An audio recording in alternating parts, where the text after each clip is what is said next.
As a party, we wish to take this opportunity to thank the Jubilee Party leader, President Uhuru Kenyatta, for the decision not to field a candidate in Msambweni in the spirit of the handshake.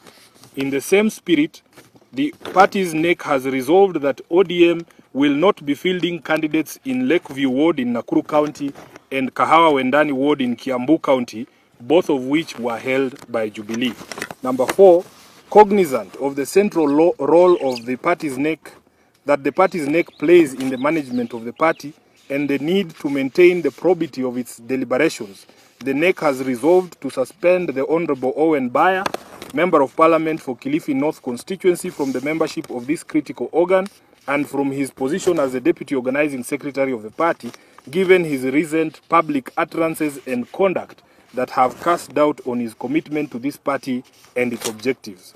Number 5, we are calling on all our party members to heed the rallying call by the party leader, His Excellency Raila Odinga, to be prepared for the upcoming reform debate and referendum as we seek to make a good constitution better. We know the usual anti-reform forces are regrouping to fight efforts aimed at uniting Kenyans, rebuild our economy and stop the looting of public resources. We are telling them their days are numbered, we shall defeat them. Lastly, we have also seen some leaders alleging a scheme to steal the 2022 elections through the Huduma number.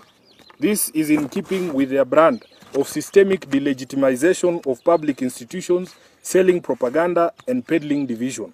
We are not surprised that the Huduma number project has become their latest punching bag. They have in the past viciously opposed the fight against corruption. They fight the DCI every day, the EACC, and cripple the running of government. We wish to remind Tanga leaders that their patron registered for the Huduma number in broad daylight, smiling chin to chin. He marketed it as a good thing. When did it suddenly become bad? The defeat that is coming their way in 2022 will be a result of Kenyans' rejection of their brand of politics and nothing else.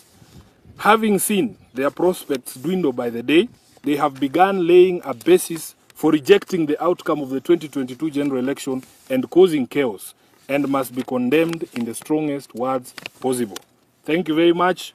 God bless you, God bless ODM, and God bless Kenya.